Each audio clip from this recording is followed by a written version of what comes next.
so we're starting. Great, great. And even if we have a more intimate group here, there'll be an opportunity for folks to review the recording as well. So that will be good.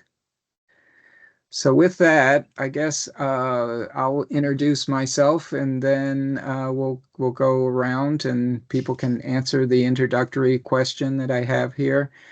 So I'm Eric Goodman. I'm the PAC acting chair right now. And as far as introductions go, I guess I will talk about why I came to the PAC. I think I came to the PAC for pedestrian safety issues, and that's kind of what's held me here. And that's really, I think, my number one priority when I think about it. Some of the things that I've seen over time.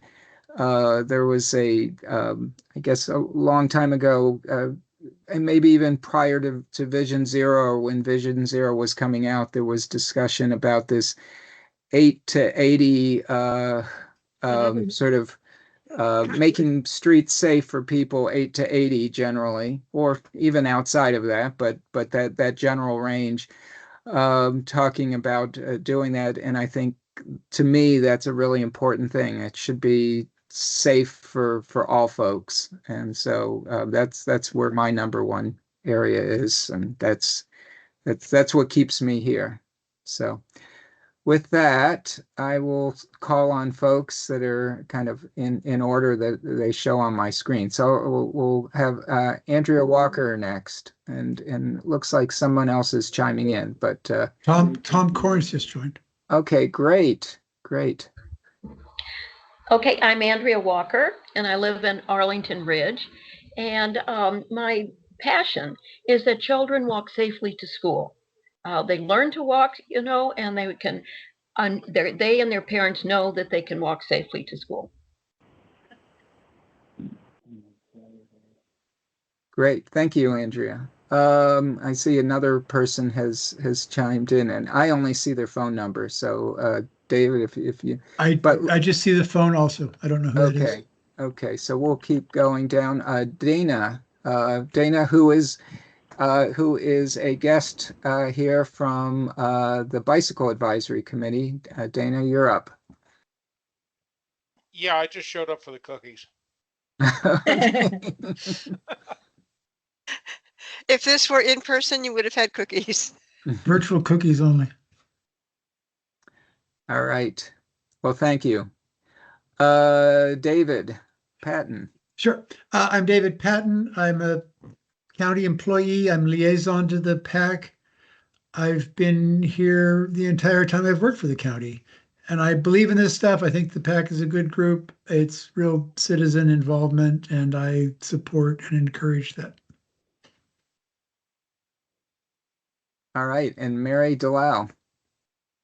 Oops, unmute myself there. I'm Mary Delau, and I'm with Walk Arlington and Bike Arlington, and I'm also an Arlington resident. I live in Bluemont, and yes, I enjoy this group. I really think you do excellent work and care deeply about Arlington, and I think we're really lucky to have you, all of you, like both groups. So yes, I'm always really proud of the work you do and excited to be part of these meetings and hear what you have going on, because it's my home too, so I care about it as much as you do. Right, thanks. And Cynthia.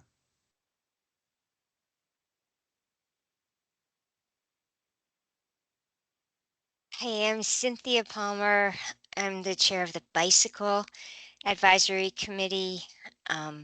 But honestly, I travel as much on foot as on bike. So I am, my heart is in the PAC as much as in the BAC, and it's really a privilege to be able to work with the PAC. And I'm concerned about various intersections, including crossing Shirlington Road and the intersection of Doom at Langston and Lynn, and any number of other very scary intersections. I worry about the children in particular, not just my children, but any children crossing. So there's lots to do, and I've been going to these monthly meetings since the beginning of 2012. Thank you. Thank you. Pam Van Hine. Turn mic on. Okay. Hi, Pam Van Hine. I am the recording secretary for the PAC, which I love doing very much. Safety is what I'm all about, and I'm particularly with the Vision Zero program. I wish it much success, and I'm glad that I was part of getting that up and going. The whole reason I joined the PAC, which I'm sure I've told before back in 2014, my intersection nemesis is close to my house. It's 18th and Eads, and there's always people turning into me, even when I have a walk light, and it makes me crazy. And at the time, I asked Lauren Hassel, it's like, okay, what do we do about this? Andrea and I had worked with her on the walkabout for our neighborhood, so that's how I got to know her. She said, "Oh, join the PAC." So I went to the PAC, and I never gave up. Kept coming, even with my injured finger. Thank you. Thank you. And And we love working with the PAC. Kevin Treacle. Good evening, everyone. I'm Kevin Treacle. I'm currently the Transportation Demand Management Specialist for APS. I have an extensive safety history, being a retired detective from ACPD, with a lot of time of that going into safety, obviously, and seeing and investigating incidents that I feel that could have been avoided with other safety precautions. As well as working with as a resource officer in the schools. So obviously the youth is definitely a priority for me, in which I continue to take pride in. Obviously, I've worked with Ms. Walker several times in a program at Oak Ridge, and spearheading the walk, bike to work, and bike and roll to school with the youth here at APS. Definitely trying to continue to advocate for that and promote it as much as possible, and doing whatever I can do with the youth and the citizens to make everyone's travel as safe as possible. And thank you for your invitation. Now, I think this may be my third or fourth meeting. I'm relatively new to APS, but I've enjoyed every minute of it and look forward to continuing it. Thank you. Thank you. And there are two other folks that are have phoned in. So I'm just going to call out the last two digits of their number if they can let me know. Last two digits are 31. If you could introduce yourself and tell me why you come to the PAC and what your number one priority is with regard to the PAC.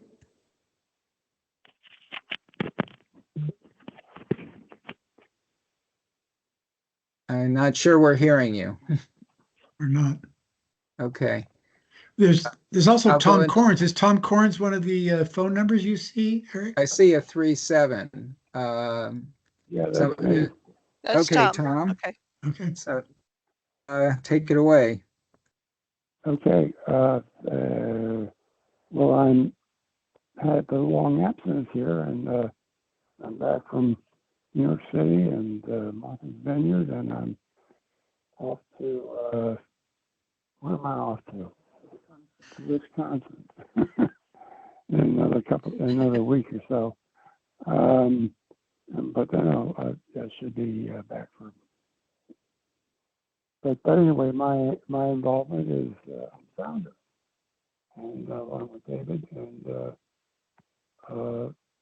then David, you're up to see how many years that's been, and I haven't been participating very much the last year and a half, I'd say. So anyway, but I'm curious about Gateway Park, and since I had some involvement with that through Rosewood. But it's been, and I'm just getting set up here. So Tom, now you're on the phone and the computer, so that works.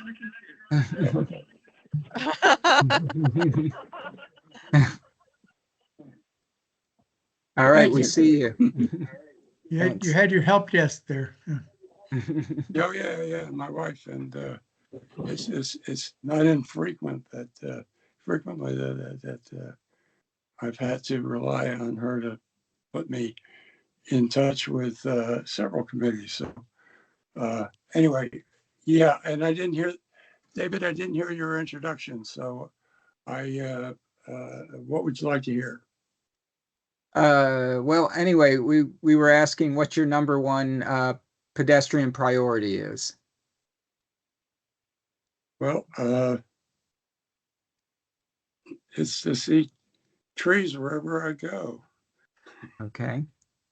I think that probably is the one that I've finally fallen back on, and apparently I'm in some pretty in good company, and a lot of people are thinking that it's high in people's minds this day. I've had a lot of New York experience recently, and I live very close to Broadway and at 100th Street, and at that point, there are a lot of trees on anywhere they could fit them in on wide sidewalks, and but the thing that's particularly attractive to me that I like to bring to the game is that they don't necessarily line them up all in a row. They're all over the place.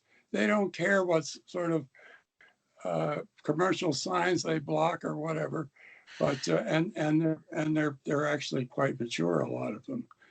It depends. The intersections can get weird. Block to block can get strange, but the fact of the matter is, we're not just talking about rows, a row of tree against the sidewalk and somewhere, and maybe an extra row in the middle. We're talking about scattering them in a bit, and it or at least I am. It seems to be a very comfortable way of doing business, and doesn't seem to interfere with people finding their way to commercial destinations. Thank you. Yes, trees are especially important on these days where you need shade. So we've had these super hot days, and I find myself sort of running from one shaded area to another. So yeah, it's quite important. All right. Well, thank you. Let me Sure. just say one other thing. It's very interesting at the beginning of this. It seemed like an easy project, and I was a planning commissioner and member of the site plan review committees, and had I don't know, 10 plus years of experience doing that sort of thing. And even at that, it was hard to get pedestrian points in on a project by project basis for, I'd say 2 or 3 years, 2 years, I'd say, with the committee. But all of a sudden, one developer who was unfamiliar with Arlington, but anxious to do a really good project in the courthouse area, was willing to go along with whatever we asked for. And ever since then, the county seems to have gotten it too. There was a shift. There were good people in the county, but it took a combination of, the county, the agreeable builders, and the county board, and we were off and running. And it wasn't long before we had to keep up with county planners and so forth more than we were introducing stuff ourselves. So get out there and see the world and plug in crazy ideas, or what might seem crazy. It's all very acceptable today. Thank you. Thank you. All right. Well, why don't we, first Wait, is, hang on. Go The ahead. other person on the phone? Yeah, we can try again. The person that starts with a 2, so it's probably a 202 number and ends with 31, if they can identify themselves. At least give it another shot. It sounds like they're having a little trouble I don't know who that is. being heard. Yeah. Thank you All for right. trying. Yes. Okay. Well, very good. Well, we're going to change the agenda around just a little bit here, and we're going to have Mr. Treacle go next, and then we'll do Gateway Park project after that. So, Kevin, you're up. If you could kind of give us an update about what's happening at APS with regard to active transportation efforts. Sure. Uh, just to let everyone know, I've been working with Mike Dole with the Arlington Families for Safe Streets.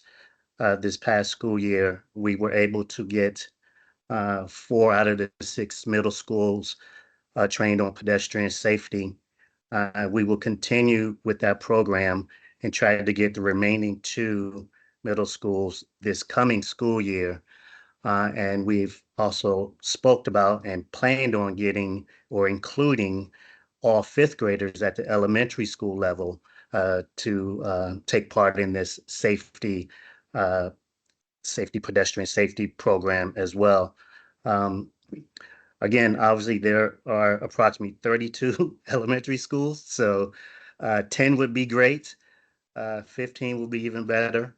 Obviously, based on the school's curriculum and schedule, that would dictate how many schools that we actually get to this coming school year. I've also worked with Christine Baker with Vision Zero, with the Arlington Safety Club at Washington Liberty, and there's also another club at the Grace Harper Center, obviously formerly known as Arlington Career Center, that we're looking into starting some safety projects this coming school year as well. I hope to continue working with Ms. Walker with the US Bus at Oak Ridge, and I know there's been some conversation about extending that to other elementary schools as well. So as far as APS is concerned, we continue to or want to establish and work with all of the schools and educating them, at least a good portion of the school population, beginning with the 5th graders with this upcoming school year and continuing on with the middle schoolers. And as time goes in, as we develop relationships and develop more programs, we definitely want to include the high school as well. I mean, that's a motor, if you will, but we definitely still want to educate them and continue this process where it can be every grade or every other grade can get this type of training every 2 to 3 years, and that is the plan. I'm also working with Rachel Kopp, who's with the Arlington Transportation Partners, as far as providing multimodal transportation information to all of the schools. Some of them have them, and some of that have dropped off based on after the pandemic. But I'm working with her so that all of that information can be shared with all visitors, staff, and students as they come into the facility. And it's just a matter of getting and ordering that information to supply the schools with that again. Apparently that was done previously to my employment, but I'm looking at getting all of that information back and running and available to visitors to every single APS facility. What else do I have? Looking forward to continuing and even advertising this next school year, the walk and bike to school program. There's a couple. I've worked with Mary in the past, and we're looking to advertise that even more and bring in Arlington TV to try to give that more promotion, if you will, and put that out as much as possible. Quite honestly, every elementary school have their own theme to it, and some are have more participants than others. But I figured if we get TV production involved, that will even bring more light to the program itself. And that's what I have at this moment. Again, this is the summertime, so I'm a 12-month employee. So at this point, all of my work is focusing on next school year. So I'm involved in that now. So I'm making notifications and putting information out, hopefully to get commitments from administrators for next school year now. Thank you. That's what I have. Before I open it up to questions, I guess I have one question for you. You mentioned walk and bike to school program. Is that a whole program? Or are you talking? Is that like something that happens like once or twice a year? An event? Can you tell me a little bit about that? Yeah, that's just an event that happens twice a year, Okay. typically in the fall and then again in the spring. Okay. All right. Anybody have any questions? I was just thinking, Kevin, when you were mentioning it, how we got that little free library at Discovery. That was the prize one year that the school who had the most participants, and I guess it was walk and bike to school day that season, got to keep that Safe Routes to School little free library. And Kevin got it installed at the school, like permanently mounted. And we used to just move it around the schools, and they would just like put it on a table outside. So it wasn't very professionally done. But I wonder how long they should have it now. I'm just thinking about that. Like maybe you and I should talk offline, because I did take them things to put in it, but they'll have had it for a while. But yet it's mounted really well. So I don't know if we want to leave it there or send it to some other school or. No, my plan is to have it installed and give it to the next winner of the next school year. Yeah. So that can Yeah, like keep absolutely. moving on. Absolutely. I think Absolutely. it was at Campbell and Randolph originally, and now, they It's have at it. Discovery, right. So my thoughts were just to have it for one school year, and it will rotate as we discussed. Yeah. So hopefully that will influence the participation, if you will. So that's one of those caveats that I think that Yeah. could go very well. And they were very excited about it. But also they had a very high participation level. Yeah. No, I'm and glad that you got it mounted like that. I think that's much better than not having it more right. like permanently. So And just to let everyone know, across the district, there were over 3,200 students who have participated in that walk and bike to school day. So I thought that was a very good turnout, even though it can be more, but for me, I thought it was a very good turnout. Thank you. Looks like we have two questions. So I'll start with Cynthia Palmer and then Andrea Walker. Thank you. Thank you, Kevin. What you do is tremendous. I'm just so grateful to have you in our school system, bringing your expertise as an investigator. It's such an important role. I would love to see the county expand your office. Um, and clone you if we can, because I think part two, which I mean, there's no way that one human can do it all, um, but but if we could make the streets safer, around the schools, obviously that would, rather than, I mean, it's great. Like we want the kids to be really aware and, know what to do. And also we want to make the streets safer. We want the signals to recognize humans, to recognize bikes, more no right on red, get rid of some of these beg buttons near the schools. We do not need them. The kids need the priority. We need to narrow the lanes. We need to, slow down the speeds, add four-way stops in some places. I mean, there's just so much. That's why we need a second Kevin.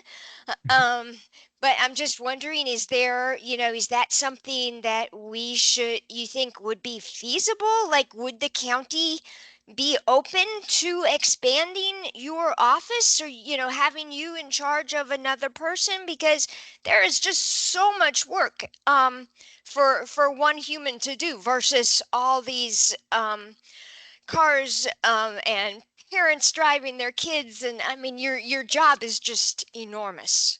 Right. I would love for someone to come in and help or assist what I do. That's great. But as we know, everything is budget driven. So unfortunately, that probably won't happen. But that's why I value my relationship with Vision Zero and the Arlington Transportation Partners so that we get together and address certain things. Luckily for me, I do have a relationship with some of the folks in special operations at the police department where I've been able to uh, get signboards out to various places, north and south, warning drivers about safety and the speed limit to slow down in school zones on top of what everything else that Vision Zero is doing. So I just think along with the educational piece of it and the collaboration of multi-agencies or multi-departments, we can get the message out and hopefully over time that it will slowly decrease the probability of accidents in the streets. Thank you. Thank Sure. you. Yeah, Andrea, Oh, I wanted to, good for you, Kevin. I'm so glad that there is a student safety program. Is there anything, is there a link on the APS website where we could learn more about it? That's one of my goals this summer to include that link from the Arlington Families for Safe Streets to be put on there, advertising that as well. Right now, all of the middle school administrators have a link to the school, a link to the program. But as we go along, I want to try to include that to everyone in the school system, including obviously the elementary schools for the link of, and that's what Mike Dole is in the process now of creating another safety program, if you will, because he has a presentation that we provide when we go into the schools, but potentially put that presentation on that link. So that's what we're working on this summer. Thank you. Who was, sorry, I didn't catch Go the ahead. name of the person you're working with. Mike Dole. Mike Dole, thank you very much. And Sure. wonderful, Kevin. I can tell you that, I'm very pleased, to hear this is happening. Thanks a lot. I look forward with working with you again in September. Kevin, is Mike Dole APS or police or what's his role? No, Mike Dole, he is the Oh, Arlington Families for Safe they're an Streets. advocacy group. Yeah. Got it. yeah. Yes, He's I the recognize founder it. of that group. Is it- Actually, Northern Virginia Families for Safe Streets, Got it. which include Arlington, Alexandria, and Fairfax. Is it Dole or Dolan? I Dole, can't. D-O-Y-L-E. D-O-Y, Doyle. Okay, Yes, D-O-Y-L-E. Okay, that's right. Doyle. D-O-Y-L-E. Thank you. Sure. Okay. Does anybody else have questions for Kevin? All right, well, we'll move on, but I see that John Armstrong has joined us, so I'll give him a chance to introduce himself if he would like. John, if you want to take a moment, if you want to tell us sort of why your reason for coming to the PAC and also what your number one pedestrian priority is. Oh my gosh. The reason for coming to tonight, or just to the PAC in general? Just in general, it's fine. I think just realize the importance of safely moving around wherever you are outside of the automobile. So safety is paramount, but also making it enjoyable, and try to help make a difference with this committee. What was the second question, Eric? Well, your number one priority, but I guess you may have said that was safety, unless you have something more specific to. No, I think just overall safety for walkability throughout the county. Thank you. Very good. Thank you. All right. Why don't we move on to the next thing? That is the Gateway Park. So the Gateway Park project, we were hoping to have somebody talk to us a little bit about this. This is a project right now to redo Gateway Park. There are 3 concepts, and there is a video, which is about 20 minutes, maybe a little less, that I think we're going to put on during this time, that really goes through the detail of it.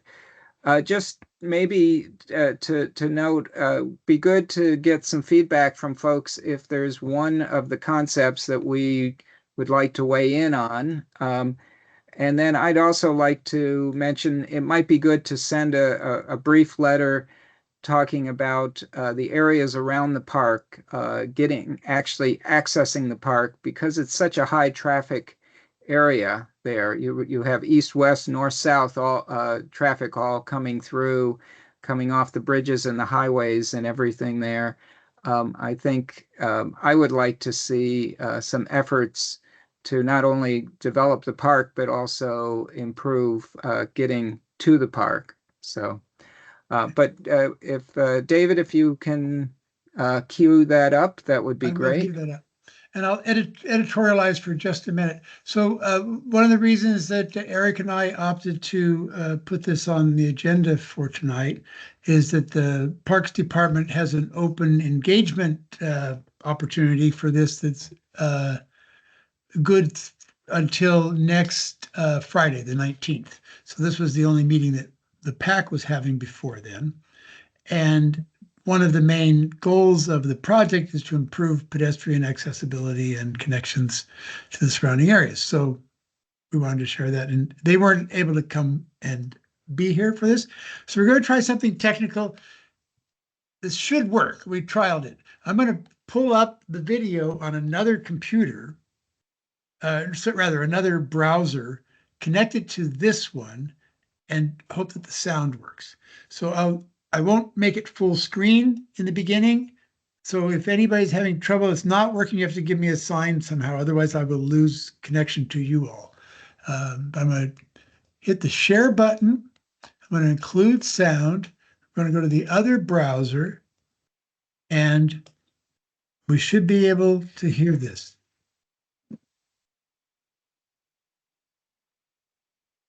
You're not sharing your screen yet. Not sharing yet. Okay. Well, then I'm going to start again. No. Okay. So I'm going to try again. Do this. Now this should work. Now you I have see met so many of you about 2.5 months ago with at our sound? Gateway Park public visioning, and then about a month and a half ago at the Roslyn City Social, where we first shared this teaser trailer of some of the design work we've been doing in the office and in response to all of your incredible feedback.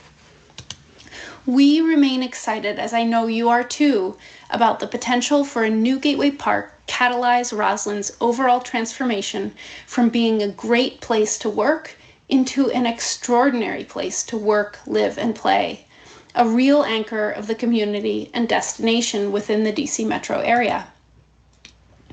At the Roslyn City Social, we shared the incredible news that the county has funding in place to move forward with Gateway Park renovations. In 2026, I hope we're together again, celebrating a groundbreaking.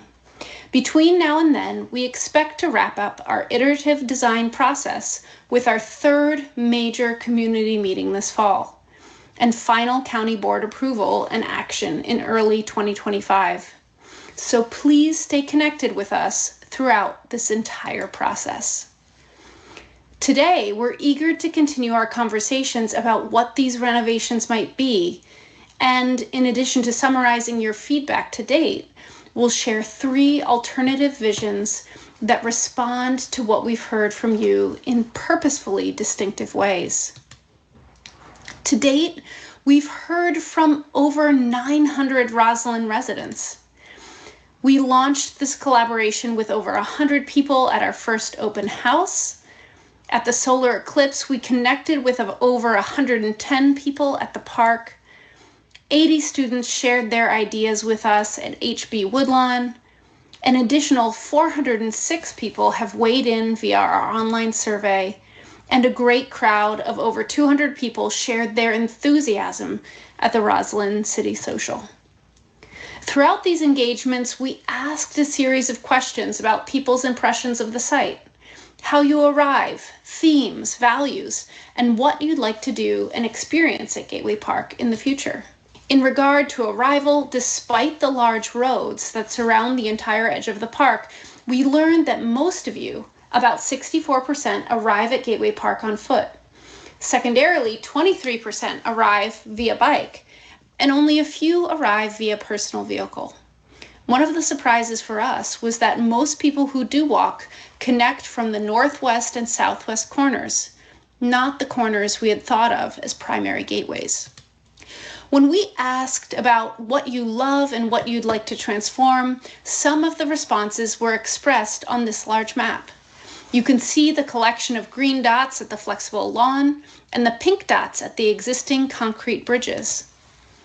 This was reinforced in the survey data, which showed the most popular aspect of the site as its large flexible lawn, and secondarily the dog run and adjacent trails.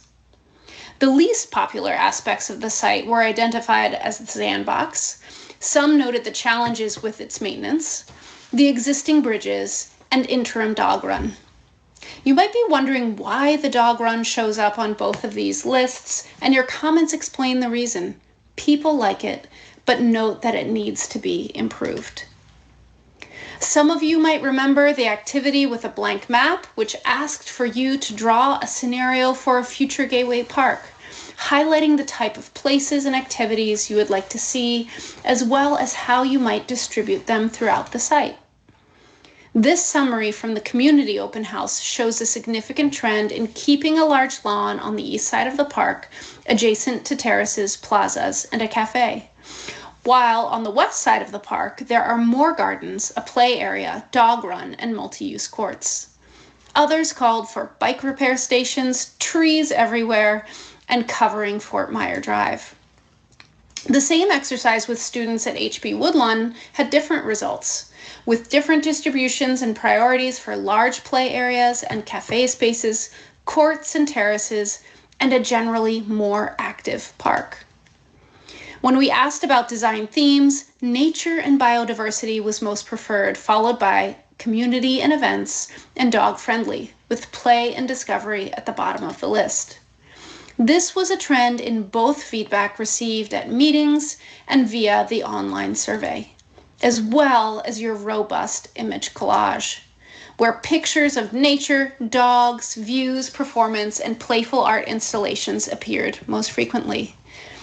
We've really taken all of your advice about the site and suggestions for Gateway Park's future to heart, and are excited to share our 3 schemes, the Potomac Stitch, the Roslyn Ramble, and the Gateway Commons with you this evening. By sharing these schemes, we start the iterative portion of our community design process and look forward to your continued advice and suggestions over the course of the next few months.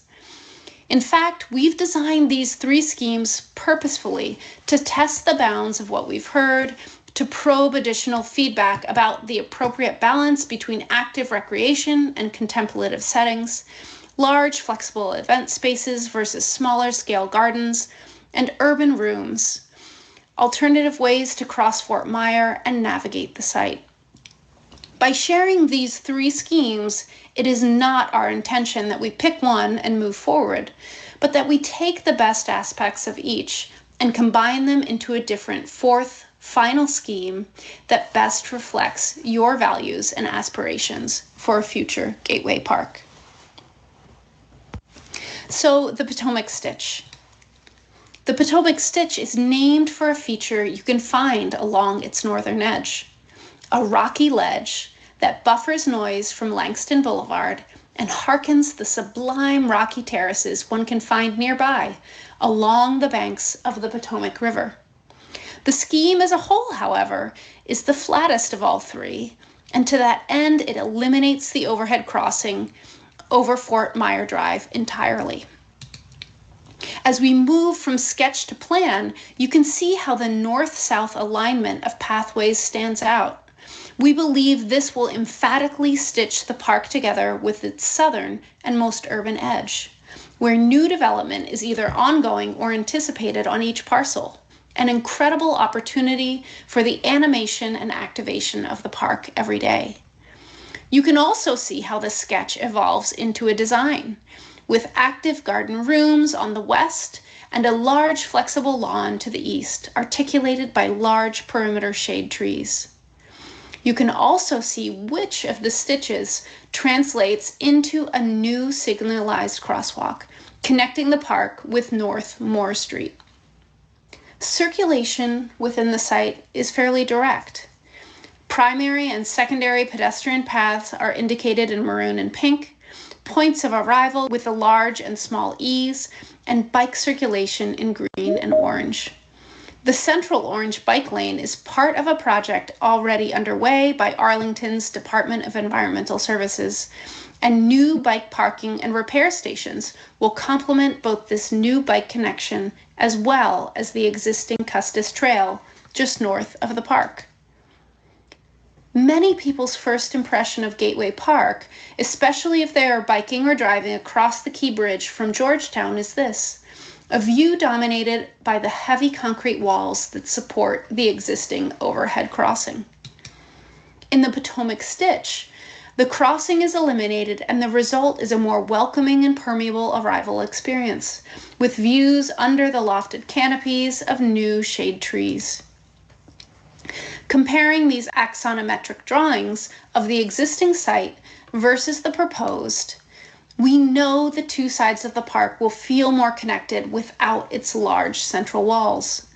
Our goal with the Potomac Stitch is to make the site as flat and easy to navigate as possible. Of course, the exception is the Potomac Ledge, which articulates and buffers the park's noisiest edge. Now, layering the idea of garden rooms onto the site, we imagine distinctive planting to define edges and character for each of the scheme's unique spaces. Trees support this idea too and help the park exceed Arlington County goals for canopy coverage.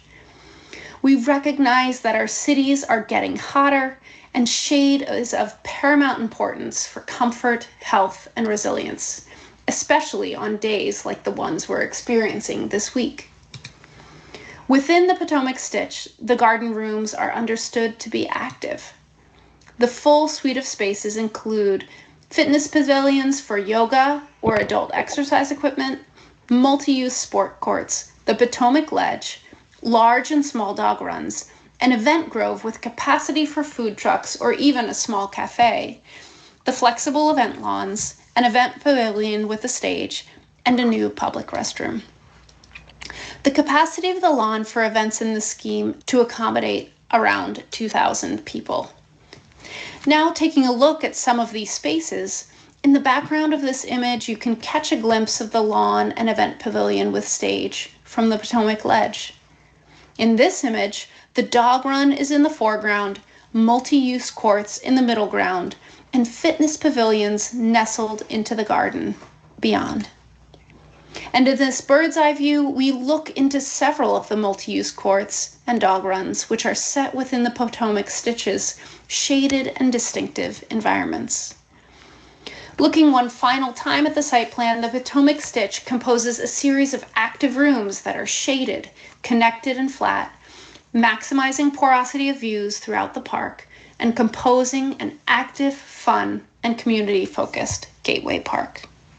In comparison to the Potomac Stitch, the Roslyn Ramble is a bit quieter, more immersive, topographically dynamic, and wild. Its name is derived from its meandering paths that shape nested rooms to maximize space within the site. This scheme also maintains a portion of the existing concrete bridge structure, specifically the area highlighted in red. We believe this will both save cost and reduce the carbon footprint of the project as we adaptively reuse a significant portion of the existing structure. Here is the site plan for the Roslyn Ramble, and you can see how the western side of the site is even more shaded than the Potomac Stitch, conceived of as an urban forest. On the eastern side of the site, providing access to the existing bridge, is a gently sloping canopy walk and a large hill, which could be the best place to sled in Roslyn in the event of a winter snowfall. Based on the feedback we heard from some of you at our last meeting, we've also developed this scheme to accommodate the existing pedestrian bridge at North Langston Boulevard, in addition to the existing overhead crossing at Fort Myer. Circulation within the site is meandering. The primary paths in maroon are circuitous and anchored by primary corner entrances, as well as a mid-block crossing at North Moore Street. Like the Potomac Stitch, bike circulation in green and orange is limited to the Custis Trail and dedicated bike lanes along North Lynn and North Fort Myer Drive. Looking again at the existing view corridor along Fort Myer Drive, you can see in the Roslyn Ramble the bike path on the right-hand side of the street and how the use of strategic fill adjacent to existing structures creates a more verdant and friendly park landscape. At our first open house presentation, we shared this slope analysis of paths within the existing park, noting its many stairs, steep pathways, and lack of universal accessibility. In looking at a scheme where we adaptively reuse the existing crossing, we've discovered that its height presents a great challenge. But we've managed to achieve a universally accessible solution with the canopy walk and ramble walk, two paths that make the transition from low to high over extended distances. But don't worry, within the overall network of paths, we've included a couple of shortcuts in key locations. Layered onto the site, a new urban forest brings shade and biodiversity to the park, exceeding Arlington County goals for canopy coverage. We're introducing a native Piedmont forest, multi-layered with canopy trees and a flowering understory. And of course, a verdant and tactile mix of native ferns, ephemeral wildflowers, mosses, and rocks on the forest floor. Hundreds of new trees and plants will radically transform the park, its capacity to sequester carbon, offer urban habitat, shade, and surfaces for the absorption of stormwater, among many other environmental benefits. Nested within this forest will be numerous places to discover, including forest bathing rooms, the woodland playground, the dog bowl, the bike station, the hill and adjacent flex lawn, the stage, and a new public restroom. The capacity of the lawn for events in this scheme is slightly larger than what exists today and accommodates up to 3,000 people. Yeah. Here we are looking across the lawn from the canopy walk with the hill to the right. And this bird's eye view looks down into the western side of the site into forest bathing rooms, woodland play areas, and a dog bowl at the top of the slide. Each of these spaces nests within the gently rolling topography, and in the instance of the woodland play area, the topography is incorporated into the play experience.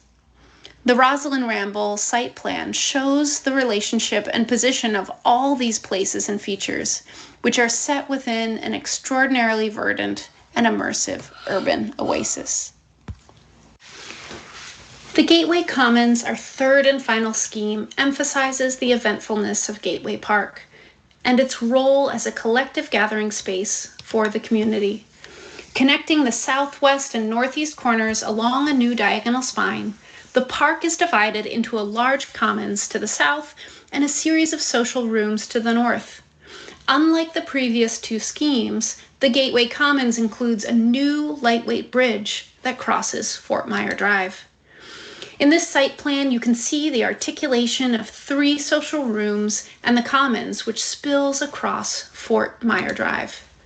Looking again at the existing view corridor along Fort Myer Drive, in contrast to the bridge today, the proposed structure is elegant, streamlined, and visually transparent, lightly touching down onto the park landscape.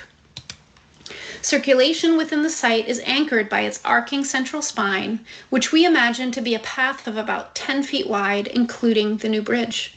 It ties into 3 primary pedestrian gateways, emphasizing arrival on foot. Secondary paths at 6 feet wide connect with smaller community spaces and include a functional ring around the primary portion of the commons.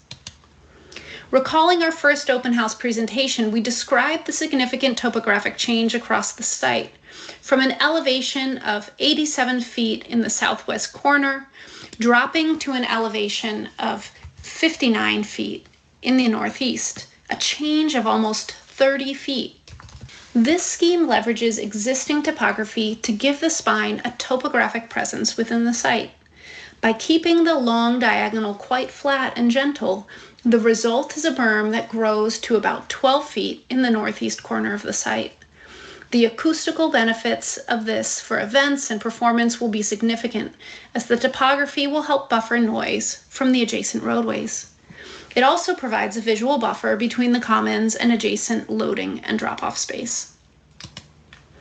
Covering the sloped hills and planted edges of the park, a series of meadow gardens will enshroud the space with nature and habitat. We imagine pollinator gardens, rain gardens, and a soft, seasonally dynamic landscape.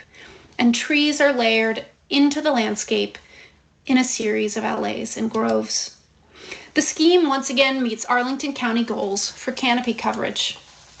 Key places within the Gateway Commons include play areas for young and old children, a dog run, the meadow terraces, the large flexible commons, a smaller plaza in the southeast corner of the site we're calling the food truck balcony, although it might also be able to accommodate a small cafe, the commons pavilion or stage, and a new restroom. The capacity for events in this scheme is the largest, surpassing what exists today by over 3,000 people for a total of 4,000. Can you imagine both lawns and even a portion of Fort Myer Drive filled with people for events? In this image, we're hovering above the meadow terraces in the southwest corner of the site, with the park's central spine to the left and Fort Myer Bridge just hidden behind the trees. And here we're in a similar location, but on the ground, with an immersive meadowy landscape. We're looking across a lawn that gently slopes toward an iconic stage. We're taking advantage in this image and with this scheme of a historic landscape architectural trick, the ha-ha wall, to make Fort Myer Drive seemingly disappear from view.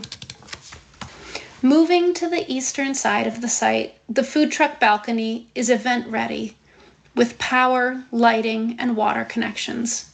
We see great opportunity both here and at the pavilion beyond to build upon Rosalind's corridor of light, which composes a series of art installations to mark the most significant gateways into the city. We could imagine special installations within this space or as part of the stage backdrop within this iconic corridor. The Gateway Commons scheme celebrates and amplifies the eventfulness of Gateway Park, prioritizing the commons while also including a dog run, meadow gardens, and play spaces for the everyday. Now comes the fun and the challenge. From the active places within the Potomac Stitch to the immersive rooms within the Roslyn Ramble and the eventful landscape of the Gateway Commons. If we could look into the future, we'd guess that the ultimate master plan for Gateway Park might be a combination of these three schemes. We're eager to hear from you. Please continue to inspire and guide us. Overall, what excites you the most? Why? Is anything missing? Of the themes identified as important during the first public visioning, what is the appropriate balance between each? And which places and features do you like best? Once we have all of your new feedback, we'll work to synthesize and develop a single preferred scheme, which we plan to share with you this fall. So please use the link on the Gateway Park website to complete the online survey. Thanks again for your time and collaboration in envisioning an extraordinary future Gateway Park. All right. David, are you still, I guess you're still not sharing here. anymore. Yes, okay. I should have stopped sharing now. Did I Okay. stop sharing? Okay. Why don't we, I see that Nate has joined us, so why don't we sort of limit why don't we limit discussion to about 10 minutes here, no more than 10 minutes. And I'd like to talk a little bit about this. One of the things, I guess, that at least makes me think about why, the pedestrian committee should weigh in. When you look at the percent of how people get there, it says 64% get there through walking and 23% get there through biking. So I think it's important that we weigh in. And in my opinion, I think one of the ways to do that is to also not only what's in the site, but to talk about getting to the site.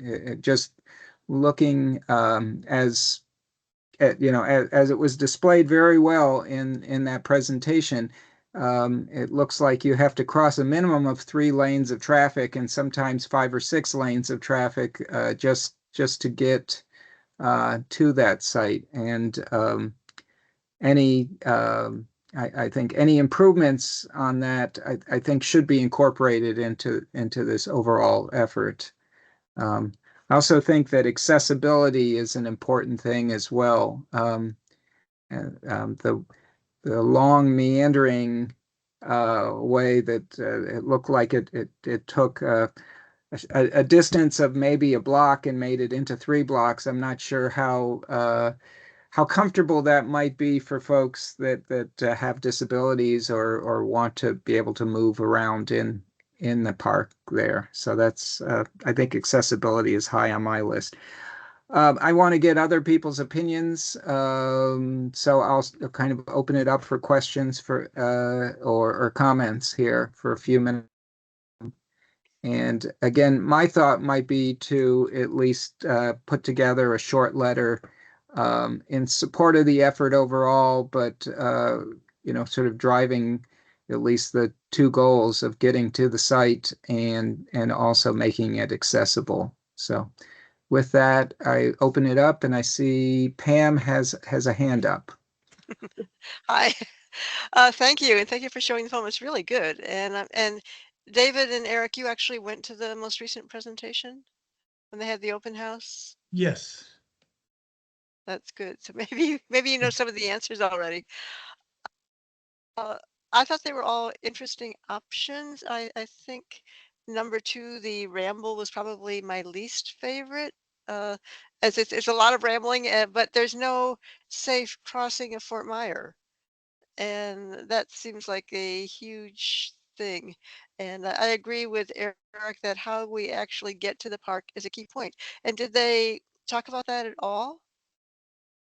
No They matter did how you not. go, it's major things you got to cross.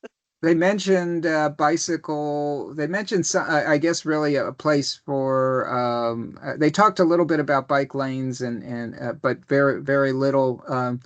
And they did talk about maybe opening up more new crossings, but they didn't really go into it all about safety.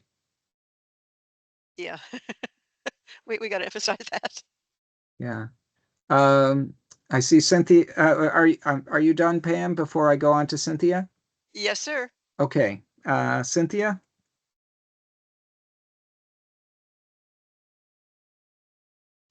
Hi. So my reaction is, I think, kind of the same um, as Eric and Pam. Um, I almost don't mind like which which option they choose if you can get to it safely, and it's just such a difficult location. Those surrounding roads, those crossings are really bad. So that matters to me much more than sort of how lovely the space inside. I want everyone to get there safely. And then my other reaction was in at least a couple of the pictures, it looked like they possibly were considering artificial turf for some parts of it, and if that's the case, I will I will share everything I know about artificial turf because I work in petrochemicals and plastics, and it's I mean, the filler in artificial turf is made out of microplastics, which are made out of 16,000 chemicals plus fossil fuels. So artificial turf is not something that we would want there.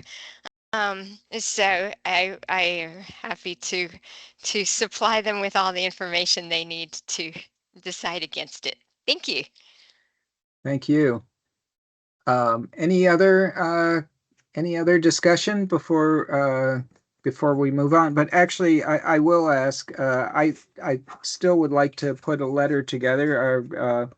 I'll kind of take it to. And Pam, do we have enough people to actually take this to a vote, or are we one short at this point? We are one short unless David, more than Eric Goldstein, resigned from the PAC.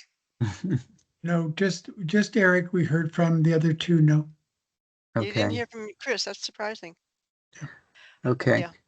I'll put something out to Yeah. outside this meeting to all our members, just to look for approval to send a letter on behalf of this group for talking about access and accessibility within the park itself.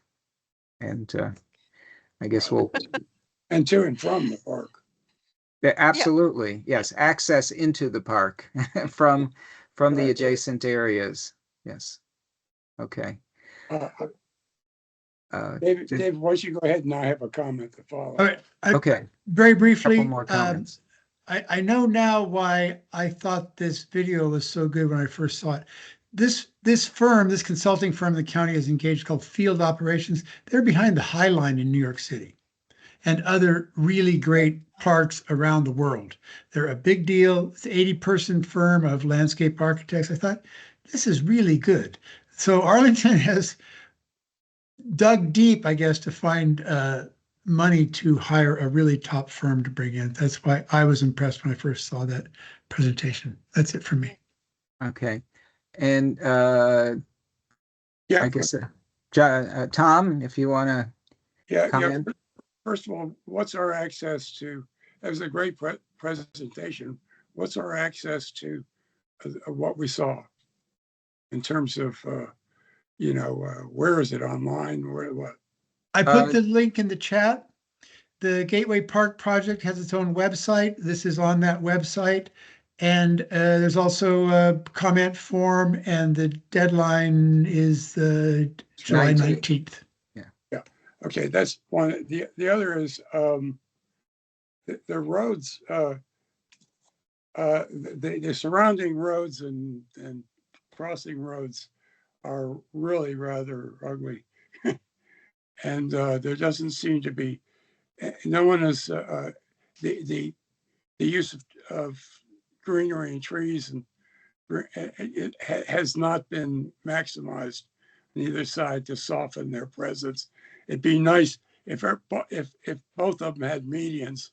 That would be very helpful, but I don't think we can give up the space, traffic space for medians.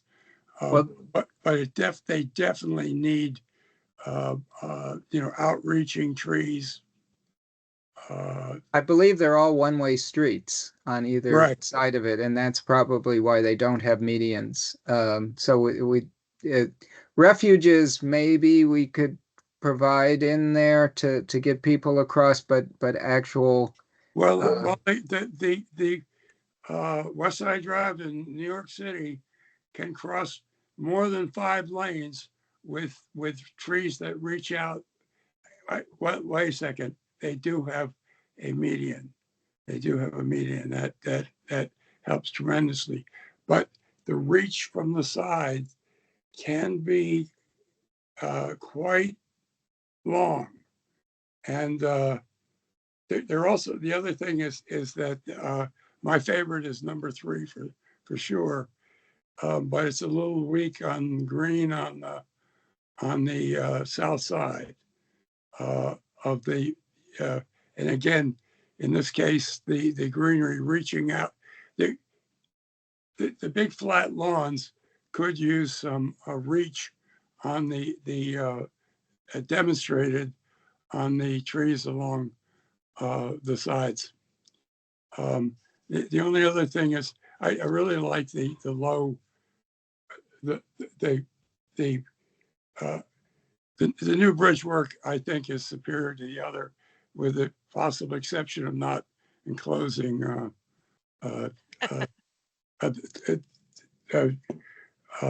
rest stops or whatever, restrooms.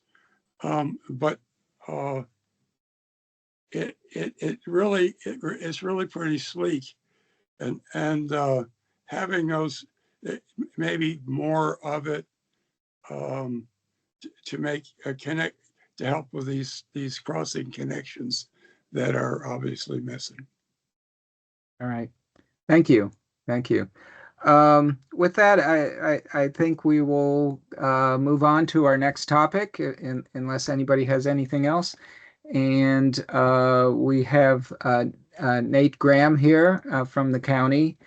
And the topic, at least as I will set it up here, really is talking about Arlington County's approach to public engagement for projects. I think we're having you here, Nate, because we feel that there has been some change. We do not see kind of the level of engagement within our committee that we used to through either project managers or other folks that did come and asked us to weigh in specifically on projects that had strong pedestrian efforts and bicycle efforts for the bicycle committee. I think we certainly feel good that your efforts are reaching more residents within the county, but we also would like to kind of at least get an understanding with regard to your public engagement of how we can feel like participants as well. So I'll leave it at that, and I'll let you. And you're muted. I got it. Mm-hmm. All right. This is a presentation I gave to this group. I was like, oh, I know that topic. I have a slide deck about that. And I went back and I looked at my files, and it's from a May 2023 presentation to the PAC.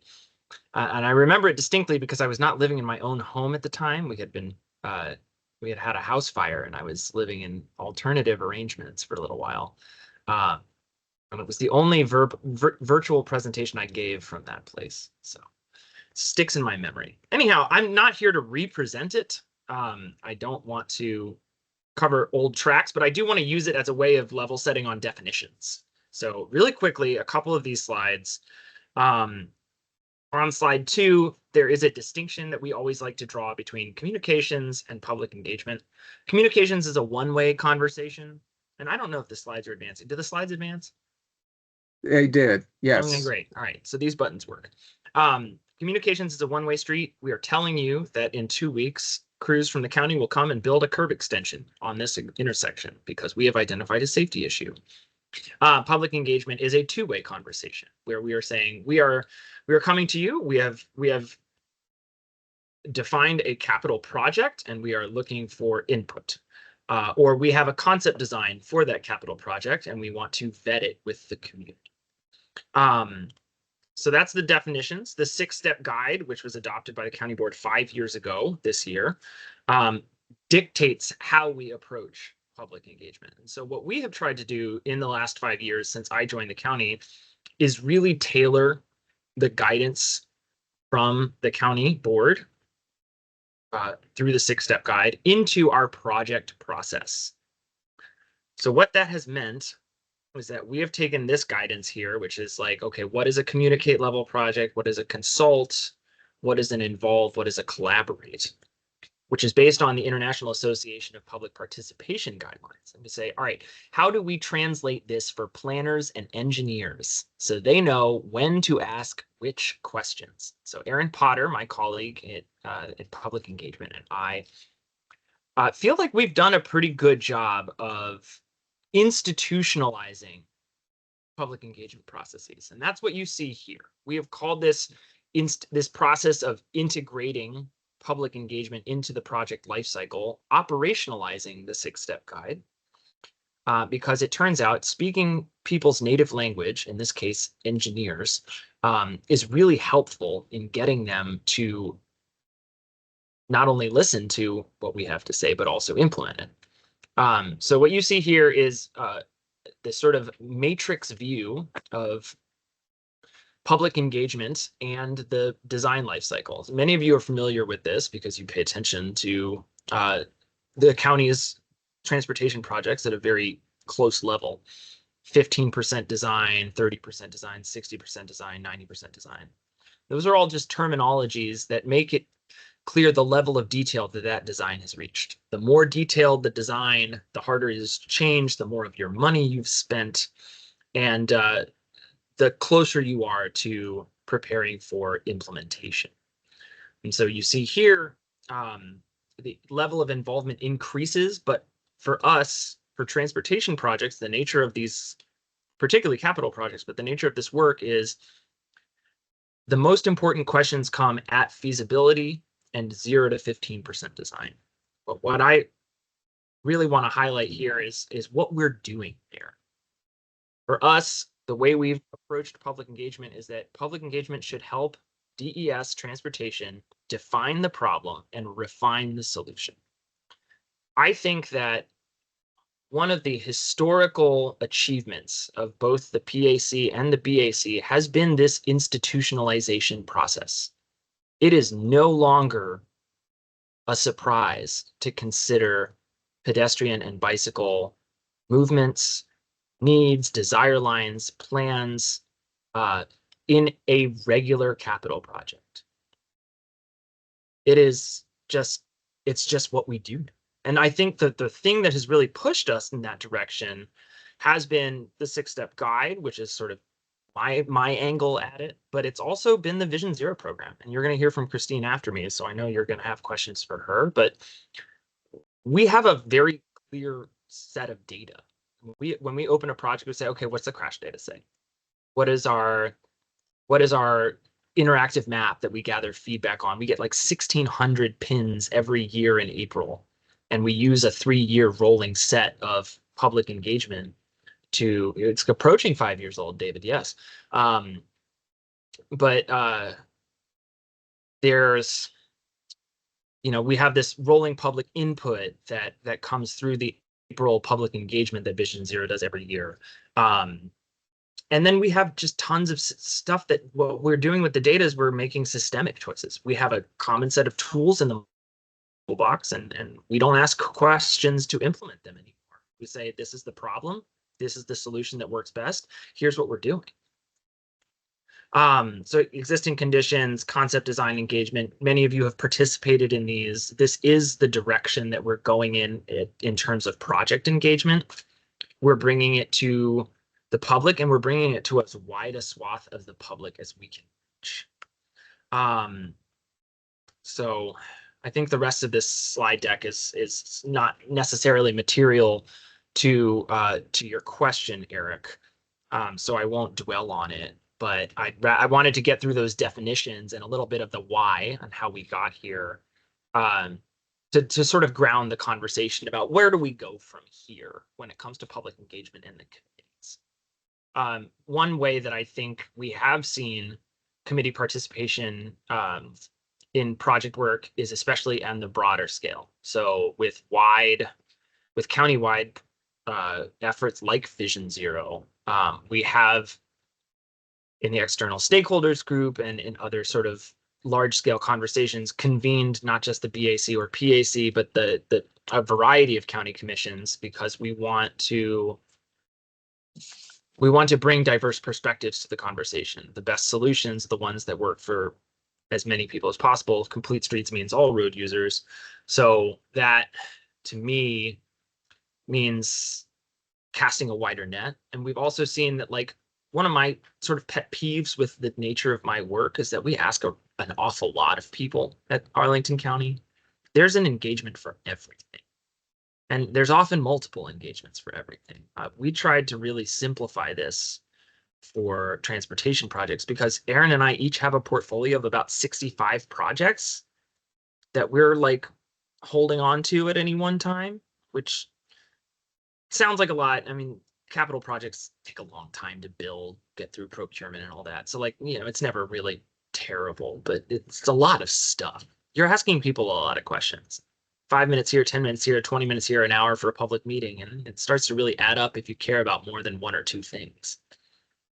So we're trying to cast wide nets. We're trying to ask questions that can be used, that can be useful information to the project teams. But I would say the most important thing that we're really doing here, especially for our bigger projects, if any of you participated in the South George Mason Drive study, that's sort of like a view into the future. We're trying to stop asking the same question over and over again. So what that means, and I wish I'd pulled the slide in from a different presentation I have. I'll see if I can find it here in a second. But we have a stacked set of plans, right? Everybody's familiar with the MTP. MTP is the biggest plan. You have your sector plans that are a little smaller, or corridor studies like the South George Mason Drive study. Then you have the CIP, which decides what gets built. And then you have the individual project. So the more questions we can answer at the big scale, the less questions we need to ask at the small scale. We need to point back to it and say, the MTP says these are our goals. Sector plan or corridor plan says these are our issues. This project meets the goals of the sector plan and solves the issues identified in the corridor study by doing this. Does that make sense to you guys? That's sort of the sense of engagement there.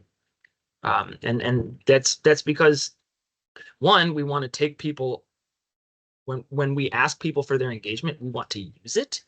We don't build credibility if we say, hey, we need your opinion on this, and then we finish the plan, and then we go back and we say, hey, we need to start over again and ask your opinion on this now that we're at this next phase. Like, we should be progressive. We should build on top of the work that we've done. So I think that's, I guess, most of my table setting that I wanted to do. I'm happy to answer questions, like, take the conversation where it goes. I'm interested in your perspective. And I think this is going to be rather open-ended. Okay. Thank you. Thank you for your remarks here. I see David Patton has a hand up, so I will have David speak next. All right. Don't want to hog the spotlight. I agree with what Nate's done, setting the table.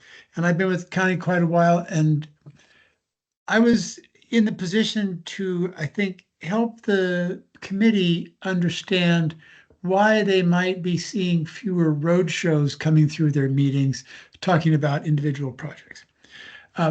And shame on me, I forgot that Nate had done a presentation last May. Maybe I wasn't here last May. I don't even remember. Anyway, So what you sort of answered my question in one of the last things you said about the set of nested plans. I really like that picture. Yeah. That's the world I work in. Right. I'm usually down here at the micro level, fixing some nuts and bolts, and not up here at the master planning level. Although the county's kicking off a master transportation plan, as we know.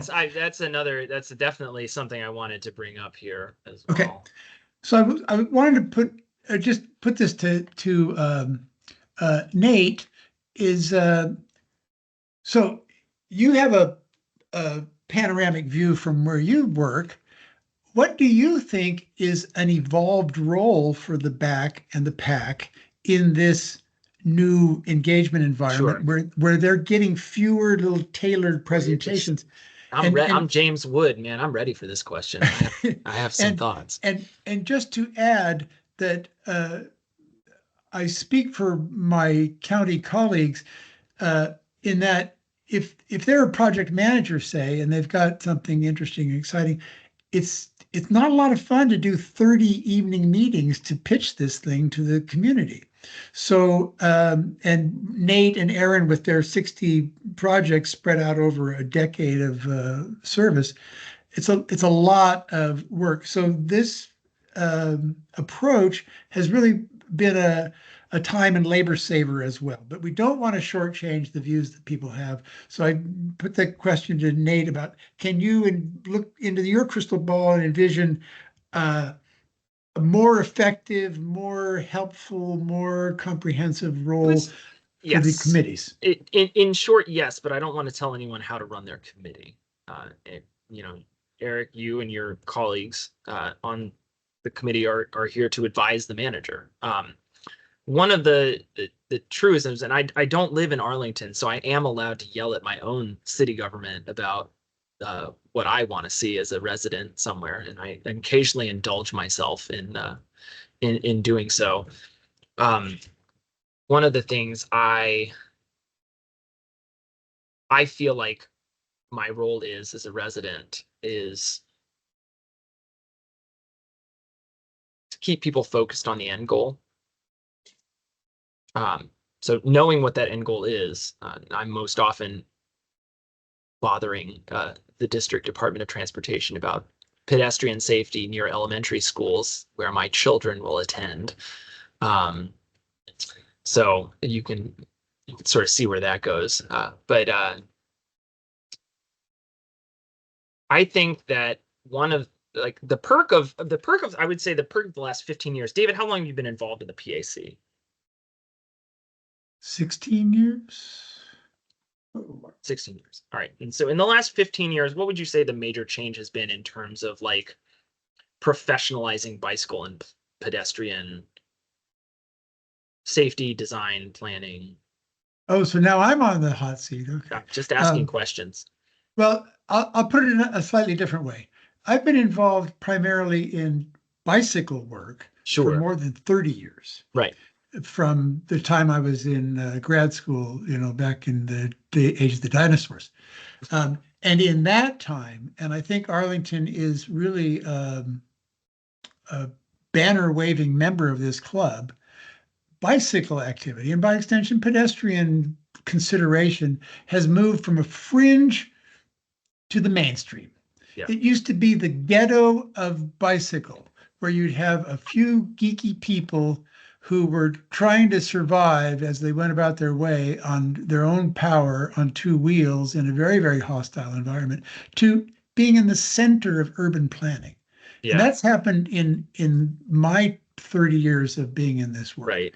So cut that in half, and it's like on steroids. I mean, Arlington's a gold medal bike-friendly community, a platinum level walk-friendly community. It is, as Nate said, baked into everything we do, just from the starting gate. It may not be perfect. It may not be perfect. Yeah. But we're pretty darn good. To the degree that I have seen a change in 5 years in how we approach these projects. And some of that is because people are better at telling us what they want. And I, from my seat as as an engagement specialist with the county, we've gotten better at asking better questions that keep people continue helping people define the problems that we should solve. I say this Okay. all the time to people in the public. Engineers are problem solvers. You just need to tell them what problem they're solving for. Okay, so Nate, I'm going to shut up Okay. because we're patting each other on the back I know. about what a great job we're doing, and you Right, are and I doing can a I great. can jump to Dana's comment Okay, here I'm going to shut as a up. way of explaining my graphic. Broad, comprehensive visionary plans for comment. We reduce the opportunities to get into the weeds. I'm not trying. Our public engagement approach is not to reduce the amount of time you can spend in the weeds. And Dana, I know you are a retired professional engineer and are uniquely qualified to spend time in the weeds. So I'm not here to stop you. What I will say is that the vision is not like, we don't stop taking comment down these levels. We change the nature of the questions we're asking. So at that MTP level, as we will see in the coming months, as we begin the process of rewriting the MTP, we're asking big picture questions. We're asking the questions that we are going to continually point back to for 20 or more years to say, the MTP's goals are this. So we have the largest public engagement contract that anyone I have talked to at the county has ever heard of for the MTP. We're going to do more public engagement for the MTP than any other project I will touch in my career. And that is a testament to our planning staff listening to me and my colleagues. They came to us and said, what should we do for engagement? How should we plan this? How should we scope this? And we said, this is the biggest thing. This is the thing we're going to point to for 20 plus years for every single project that the DOT does. So we should do a lot of engagement on it. I think that the PAC is an integral part of that. I think the BAC is an integral part of that. And I think that there's going to be a lot of opportunities for participation in that process. I don't know what they look like yet. We're having our public engagement kickoff next week with the consultant who is under contract, but that is going to kick off in the fall. And I think Kristen would already be mad at me for how much detail I've shared today. So I'm trying not to get in her bad graces here. But suffice to say that in the short term, the PAC's insight and participation in the MTP process is going to be very important. I think from a more day-to-day perspective outside of the MTP process, I would say that we are in the detail, like as Dana mentioned, we are in the details on the project level, every single project. I've got 5 or 6 that are going to have various phases of engagement between now and the end of the year, where I'm going to send out an invitation. I'm going to copy the chairs of all of our relevant committees and say, please send this out to your members and your networks.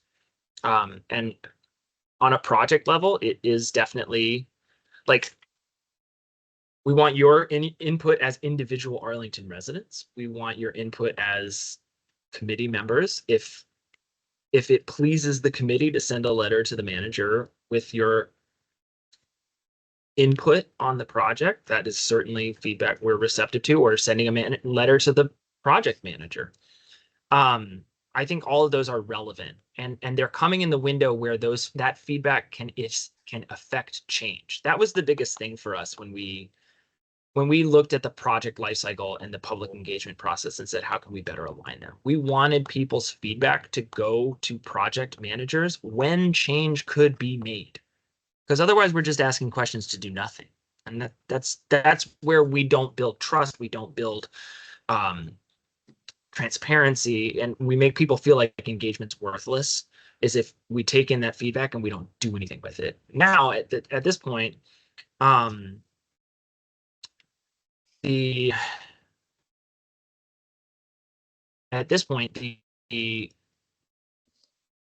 engagement summary, the practice of engagement summaries, which we've instituted, is like, we heard this, we can do this, and we can't do this. Like, when we try and explain the reasons why things can or can't be done that we've heard through public engagement.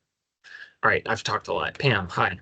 Okay, Pan, yes, you're Sorry, Eric. I'm sorry. I should not step on your Okay. toes. Thank you both, and thank you, Nate, for coming. Uh, I, it's 2014, and I miss the kinds of engagements that we used to have, where not necessarily from specific tiny projects. I don't think that they are big projects that used to come to us, and they're not coming to us anymore. And I push everything that you do, all the announcements, and I encourage people to do it. And I participate as much as I can, but I'm not participating as the PAC. I miss being able to participate as the PAC, and we can have one voice. Yes, we could try to put together letters after we've, as individuals, participated in things, but having everyone in the room as we have like at SPRCs, and we can have a real dialogue about some of these big issues, I think is really important. And I hope that there's a way to get some of that back. Thank you. Is that important on a project by project basis? And David's right that if we present to the PAC, we should also present to the BAC. We should also bring it to TAC. And it starts to become a question of like, okay, how much of this effort should be directed to giving multiple presentations to committees and commissions, and how much of it should be directed towards getting resident feedback? There's limited time, there's limited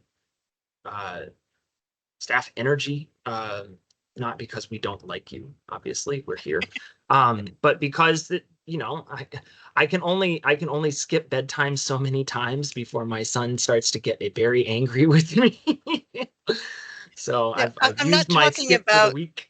yeah, I'm not talking about every small project. Sure, I'm talking about sure. big projects and big Yes. things like the MTP. Yes. We need to be able to be at a table with you. And as you probably realize, we're really good at meeting with the back. We meet Yeah. with them Oh, yeah. time, so you can do that as They're one here meeting. now. And we'd be happy to have the tech run in there too. Yep, they Sure. are. Their Yeah, meeting got and canceled. I think there's a sort of, because you're right. What you're articulating is there's a bit of a tension between the county's desire to have the conversation. We also like having the conversation with multiple people in the room, right? We find a lot of value in that. Bringing particularly different perspectives of people who travel different ways around the county. It's useful. It's a useful exercise. How about presenting what's happening to different people around the world? How about supplying information about what's possible out there that we don't necessarily see in our incremental applications? Okay. Well, what if I turned that around and said, what if it's our job to be concerned primarily with Arlington? Could a role of the PAC be to bring us things that we aren't seeing? Yes. Is that what you were saying? I'm sorry if I misunderstood. No, it wasn't. Okay. Thanks for the suggestion. I think that we No, do. Sorry. But there are people in the business who are far more able of making judgments about what's applicable, I think, as well as what's inspiring. Can I, to add to this conversation, I'm sort of butting in here, but when you bring something to us, we certainly are a group of people who are kind of focused on that topic. So you bring you bring it to I don't know if we're always the most diverse group of people, but we do. When you put it out to the public, it's sort of randomized. Whoever gets on their radar screen, they have an opportunity to weigh in. And sometimes a neighborhood may, depending on if they want something or not want something, they may, encourage all their neighbors to weigh in as well. That doesn't always give you the perspective from the cyclist or the pedestrian. And so certainly I think where there are projects that have strong cyclist and pedestrian elements to them, I think that's where you will get some of that expertise. We don't have our Sure. heads in the sand. We're out there kind of, those are topics we're interested in. And so we are gathering information. So Well, anyway, I'll stop I'll- there on that I'll play item. devil's advocate a little bit and say that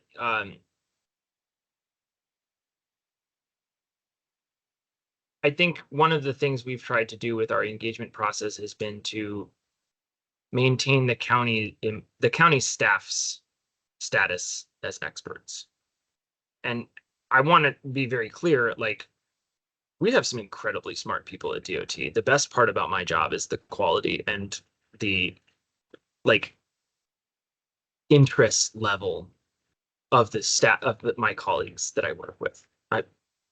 It's really remarkable the sort of can-do attitude from our engineers included, like to include our engineers of like, hey, we need to solve for this problem. We have a high pedestrian demand and we need to reduce exposure and deliver something that makes a meaningful difference for, like Dennis, I remember this statistic stunned me. Dennis Leach, before he retired, trotted out this idea that over 50% of trips in the Roslyn, in the like Clarendon, between Clarendon and Courthouse are walking trips. Like the primary mode on Wilson and Clarendon Boulevards is walking, like far outstripping motor vehicle traffic.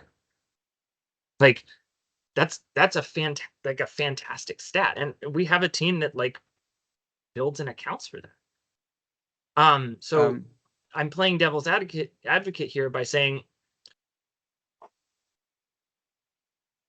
what am I saying? Like, I don't know what I'm saying. I'll stop now. I see Cynthia has her hand up here, and Dana has been adding some things to the chat. Yes. Why don't we spend a couple more minutes on this, Yeah, and then get we may Christine want in to here. do a round two in a couple months, a month or two, if that works for your schedule. It depends on when the MTP starts. Okay. We anticipate a significant level of effort for that this fall. So I'm just not sure what the timeline is. Okay.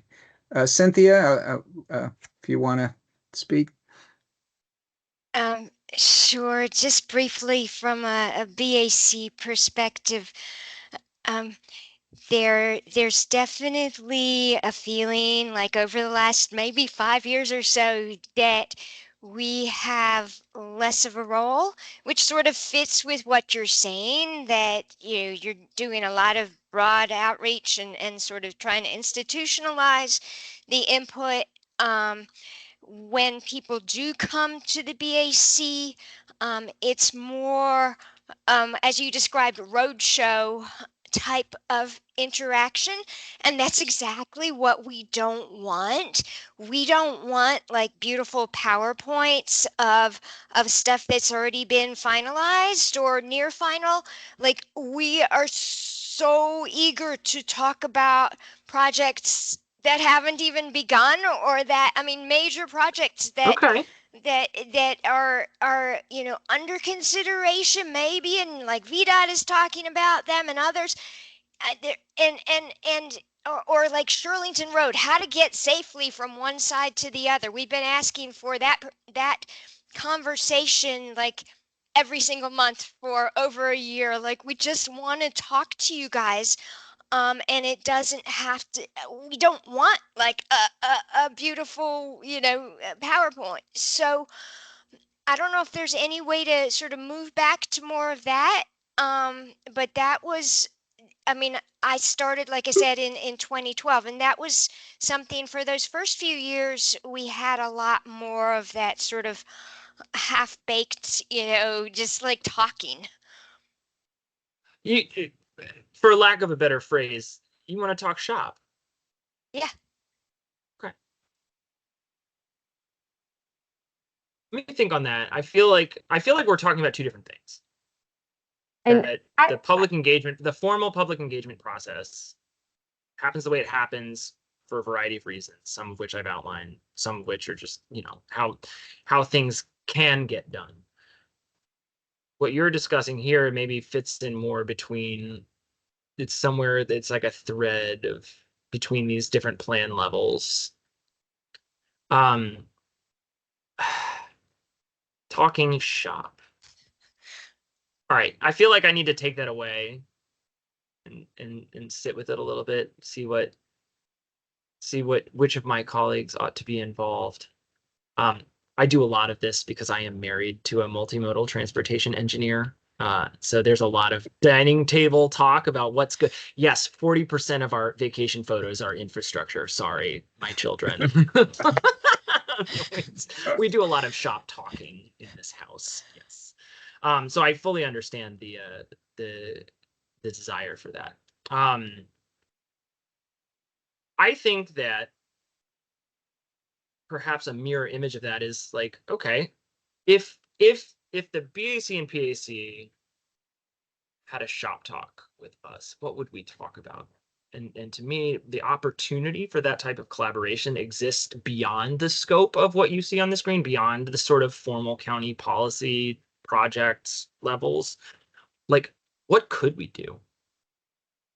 What's the future? Like, what's the 5-year, 10-year goal? Like, what's the vision? What is the BAC's vision? Like, how do we get, like, incrementalism is just the very nature of a municipal government. Like, we have to do it that way because this is a Dillon rule state and we're never going to be a city. And, there's all sorts of weird, legal and political reasons why things are going to get done this way. But I hope you guys can see the power of incrementalism through the Vision Zero program. Like, yes, I'm here to toot Christine's horn forever. That's like probably at least the third or fourth most important thing in my job description. But like, Well, I really feel like we have made so much progress. Like, we got a lot of, I would say, can I justified. stop you for Oh, just a boy. moment? And Yes, I please. apologize. It was out of these committees that we actually got a Vision Zero program. It was think out is of these committees that we made those requests, and I see eventually a connection here. I see that. Yes. So like, what are we not doing that we could be doing? For me, like, Christine needs to Can I talk jump now. in? Okay. Yes, Okay. please. So I wanted to articulate that like the challenge that we are running into, I think, as staff is that we did this equity analysis, right? And we learned that we hear from the same people over and over again in areas that don't align with our equity emphasis areas. And as a county that is committed to advancing equity, especially in our public engagement process, we have to be on the ground getting feedback from people we don't hear from. And so that's been a very strong charge for us and something that we are holding very close and very important to us. That doesn't mean that the input that we are getting from our committees and commissions and our experts doesn't matter as much. It just means that we have to figure out how to do both and play with both those sides to make sure we are capturing the equity, but at the same time listening to the people who are really attuned to this and know more. So this has given me a lot to think about. Sure. And I think there are definitely opportunities where we can talk shop. Like, for example, we got to update the Vision Zero toolbox to add a couple more tools. So that could be a great session. So I think maybe it's just thinking ahead, programming in different things that we want to advance, and then figuring out which staff can be able to do that. So we avoid the road show kind of thing. And at the same time, we're not, like, I think we could talk about like how you pitch projects, because we're always looking for safety projects. Yeah. They go through a prioritization tool that takes equity into account, that kind of thing. So we can figure out ways where you can feel more connected, but at the same time, it doesn't feel like we have to be sending staff to every meeting because, like Nate said, a lot of us have kids. It's really hard to get, night meetings in all the time on a consistent basis. Like, It just means we have to prioritize those night meetings, right? Like, Yeah. and our commitment yes, and exactly. my quite literally my job is to do capital project engagement. That's what funds my position. So here we are. But I feel like the shop talk and the like looking into the future, looking to other places, what are other people doing, could be a very valuable collaboration that gives that sort of idea generation experience that you're describing, Cynthia. I've always thought about this through the context of sidewalks. Like, you guys have heard from Water Sewer Streets on the sidewalk survey, but like, what do you do with that information? What's the vision? What do you like? If Vision Zero takes safety data and proactively addresses safety needs, what do we do with the other types of data that the county has to address, to advance pedestrian and bicycle goals? What are our bicycle and pedestrian goals? Like, what, less formal than like the MTP elements, but like, when you guys think about it, what's your vision? So anyways, I'll stop there. Thank you. Thank you very much. And we look forward to continued discussion on this. Thank you. We appreciate your time this evening as well. Yeah, let's keep it up. With that, Christine, if you could talk to us a little bit about Vision Zero. I know we've had one of the things we do get updates that come out from you, and they're appreciated. I think just speaking as the chair or the acting chair of this committee, it's kind of hard for me to also bring all those specifics and present them as well, and even kind of where your priorities are. So that's why to at least check in with you every once in a while, either you or one of the other folks on your staff, because like you said, you all have activities outside of work, and this is certainly taking some of your time. Sure. So yeah, and like I said, And David wants to raise his hand here. I'm sorry. I want to get 10 seconds in before you completely go to Christine's topic, Okay. Because it occurred to me as we were wrapping up with Nate and Christine's comment, as county staff, we're getting training in race equity as part of a government program. And the most recent episode module featured Laura Castro, who's Christine's partner in Vision Zero, about how the county actualizes equity and engagement. And it occurs to me that one of the very concrete ways that could happen is to help these committees become more equitable. These are committees of white people from North Arlington for the most part. We're not hearing from the other parts of the Arlington citizenry in these committees. This could be a place to ground truth the ideas of the future. That can I just to respond to that certainly makes sense. I think one of the things that we maybe have been suffering from a little bit on our end, because we're not getting that much engagement from the county. I think we're not gaining new members. We certainly would like to get new members, and I do not want to take away from certainly the great things that you are reaching other people. I think that's important. But I think that the people who are volunteering their time to be here and who want to be part of this also sort of need some level of engagement as well. So I'll stop there. And anyway, go ahead, Christine. And I see Laura is also on here as well. I saw Dana pop a hand up. Dana, if you wanted to jump in first. Yeah, well, I guess the point is, the county has, for the last 8 or 9 years, beat up the BAC, and I'm sure the PAC about increasing the diversity of the groups, and the county has said, y'all need to do this better, and then the county has tried to do it, and the county failed, as well. The problem is, with the groups that are, you have these groups that are, that are pretty dedicated. They've been showing up for 15 years, and maybe, you just kind of need to accept the fact that that getting the highly diverse membership is just really hard, and until the county and the county board and the county manager go out there and start knocking on doors, it's probably not going to happen. and beating up on the chair of the BAC and the PAC and say you need to do a better job, is quite honestly disingenuous. The county manager appoints people to these boards. Why doesn't the county manager find people that meet the appropriate diversity goals and appoint them and hope they stay? Thank I you, think that's a David. point well taken, and we will I'm stepping also up. bring that up. I understand what you're saying, and I completely agree. We just all need to work together to figure out a way to do it. Yes. Well, which goes back to the issue we were discussing with Nate. We need to be talked with rather than to. Yes.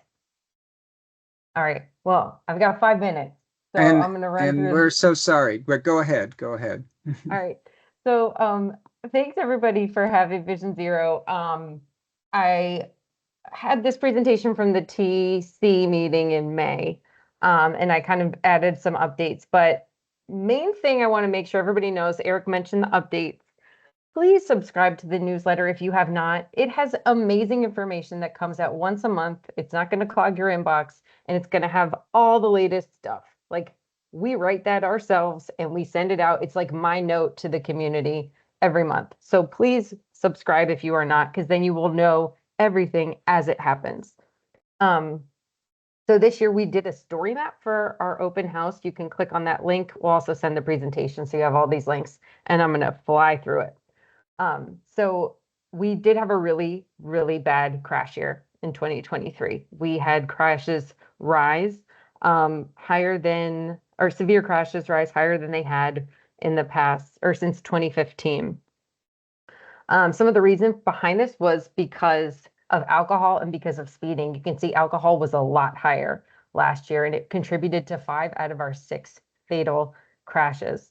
And speed also increased. And we saw a speed increase. You can see a big bump since COVID. So since COVID, there's been fewer cars on the road. We've seen cars going faster, as well as people just not caring as much, which really stinks. But we're working on behavior change as well, which I'll talk about in a minute. Fixed object crashes was a big thing in 2023. You can see that piece of the pie chart increased by 4%, which is significant because we often don't see really big changes in the crash types. So that's kind of what we were up against last year. Crashes at night were also really strong last year. You can see a much higher increase.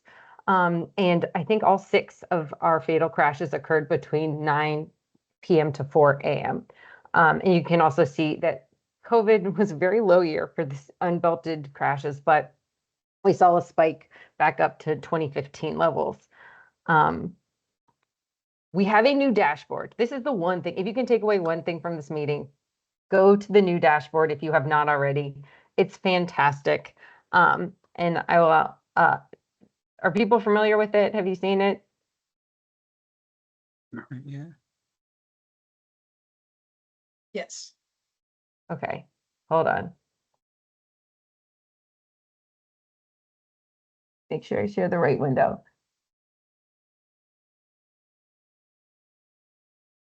You're not presenting. I know, I'm sorry, hold on. It's okay. Okay, so this is our dashboard. It's linked right off of the Vision Zero webpage. So if you go on the webpage, we now have this dashboard in green right here. And we also have quick links to all of our initiatives, the implementation channels, public engagement channels, and resources, because I knew people were having trouble navigating the website, so we added that.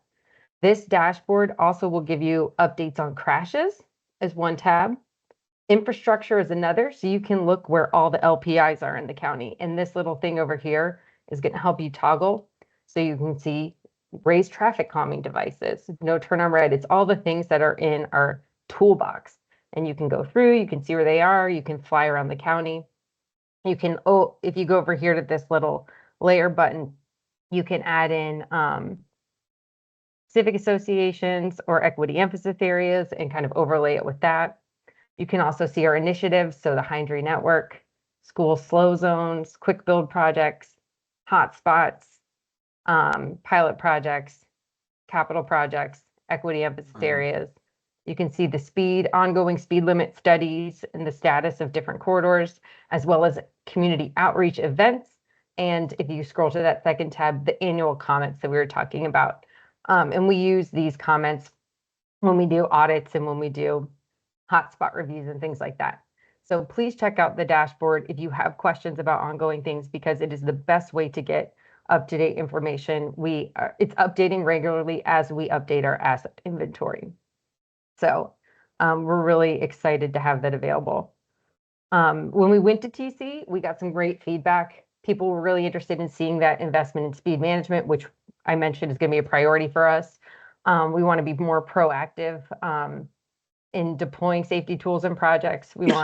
They wanted to see faster action, technology advancement, coordination across the repaving and maintenance efforts with Vision Zero, safer driver training for staff, advanced policies and programs to prevent drunk driving, and filtering crash data from major highways, which we can do with an upcoming new crash dashboard that's going to come out soon. Another thing I wanted to highlight is not only have we, been designated a walk-friendly community and got the platinum level designation, the gold level bike. We won a Vision Zero for Youth Leadership Award. We also were at 2024 NACTO. Our staff were there hosting a poster session, and we had so many people coming and learning from us. Dan Neighbors received the National Safety Council Distinguished Service to Safety Award. And we're also going to be at TRB's Equity Conference presenting next week in Baltimore. We're engaged in the FHWA Safe Systems Approach Peer Exchange Program. So we are constantly talking to people across the country about what they're doing. I talk on a monthly basis with all the regional Vision Zero programs, and we have been paired through a peer exchange program with Madison, Wisconsin. So we're going to be learning from them as a partner over the next 2 years and sharing everything we're learning. So we are out there, we are trying to learn, and we are always open to ideas. So if you guys have certain ideas you want to share with us, then my door is always open, my email is open.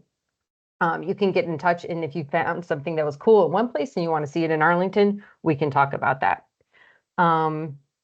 And then do you want me to just stop and do questions at this point, Eric, or what should I do? You know what? We appreciate your time. If we do have a question or two, certainly we can do that. I just appreciate that you came and that you're giving us information about what's happening. And I'd like to check out that dashboard. I think that's very cool. Yeah. Does anybody have any questions? I know we are at 9 o'clock. This is an in-house question, but I want to know who built the dashboard for Vision Zero. Was that in-house or was that It was contracted? Matthew. It was our in-house data Matthew Holden. manager. Is that We are extremely lucky to have. What's that called? Something BI? Is that Power BI, yeah. Power BI. I think it's Very an good. ArcGIS tool too. Thank you. And Dana does have a hand up, and so does Cynthia. So we'll go to Dana and Cynthia. Okay. Vision Zero, we're having a real problem in Route 1, kind of squaring Arlington's Vision Zero and VDOT's anti-Vision Zero. Right. They're proposing to make 23rd Street a little safer, and the bill payer will be the other two intersections that they want to put a grade. Arlington needs to engage. They need to engage publicly, whether that's through the elected people or the county manager, and tell VDOT, that what VDOT is proposing is not working, is not consistent with Vision Zero. Being told that that this collision is okay because overall we've reduced them on the corridor is kind of goes completely against the Vision Zero concept. Thank you. Thanks. I'll bring that to Dana. leadership. And Cynthia. Hey, so I had a couple of questions, and my first one is kind of similar to Dana's. Just what is Vision Zero's role if you don't own the road? I mean, if it's a VDOT road or a Park Service road or whatever, then how does that work? And secondly, what can we do to help people cross Shirlington Road safely? And is that a Vision Zero priority for you? And we are so eager to engage in that crossing. Thank you. Yeah, so if it's a VDOT road, which is the ones we're typically working with, we have to go through a detailed permitting process. So we have to submit plans. We have to wait for 45-day review periods, which often trail on because every time we submit comments, we get them back. And we have to get the buy-in. So we have been having conversations with VDOT on a quarterly basis, and we're starting to make a lot of progress in getting them to kind of understand where we're coming from. But still, the permitting process is very slow and kind of just challenging. So we do our best to work through it. We work through it through STAR studies, through project pipeline studies. And those studies are really tough because we're not in the driver's seat. So we are there advocating very strongly as much as we can. And it can get really kind of edgy. Like it's not always a positive experience. So we're really trying to build that relationship with VDOT at the same time. So people are kind of starting to understand perspectives and needs and priorities. So it's tough, but I think we're trying to make progress on it. And then for Shirlington, I know we had a plan that we were starting to build. So I'll follow up on that, and maybe we can do a future meeting session and talk about some of the things that came up at this meeting. Like I said, and we could maybe talk about ideas for the toolbox or something, and that could be another way for us to come back and have a more detailed conversation. Thank Thank you. you. That is the safety priority for both the PAC and the BAC. And when we wrote to the county manager, I mean, we all agreed, put that number one. I know it was on our radar, and I will have to check on the status of the plan. So I'll get back to you on that. Yeah, and just to say, I know that it's on the radar as a long-term plan, and that the study has been underway. We would love to see a short-term fix. Yeah, it was a short-term fix because I know it came up as through one of our safety analyses. So I just have to double check back and see what the status of everything is, and we can bring it to you too, so you can take a look. Thank you.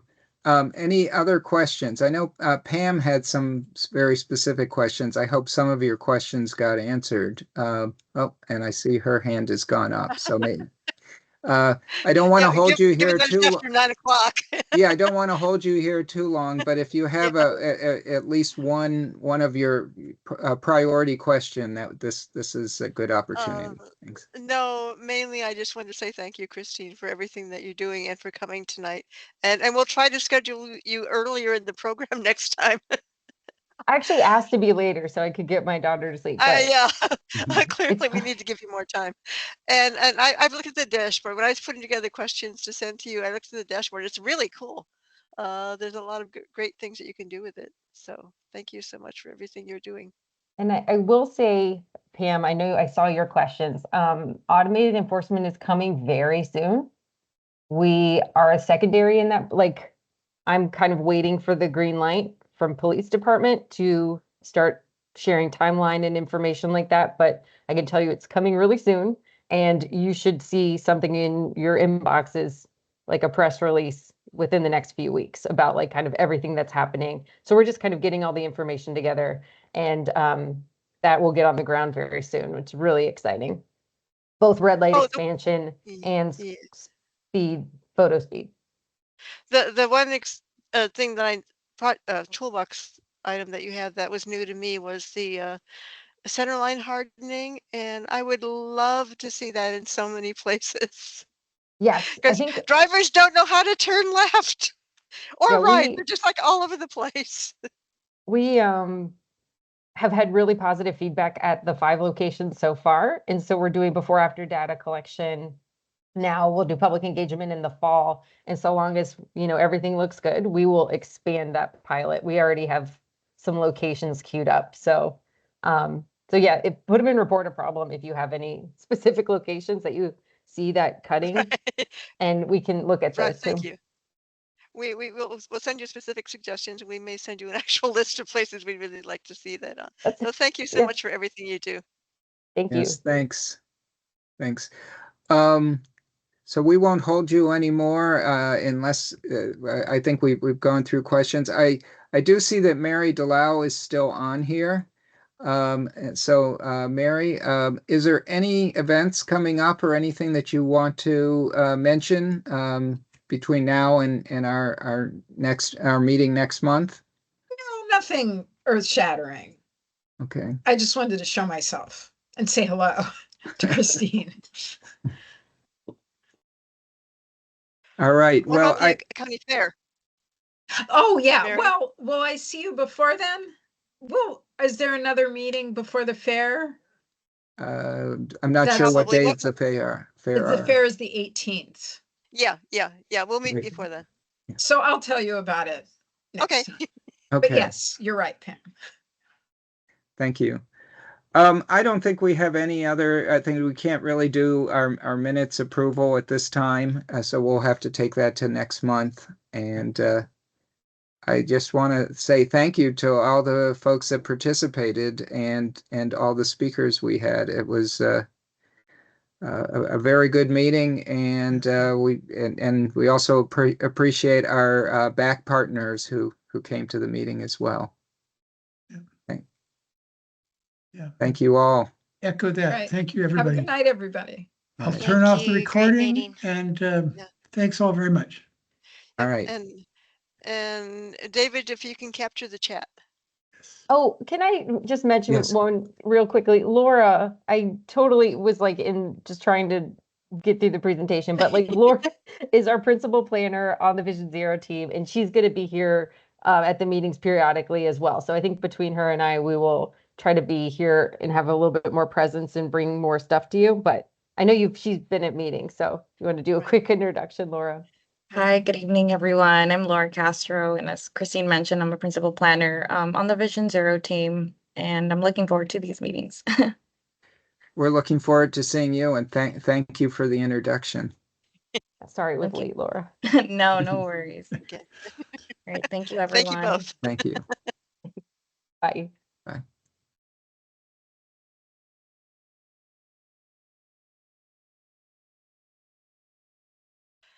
All right, I'm leaving. Thank you. I look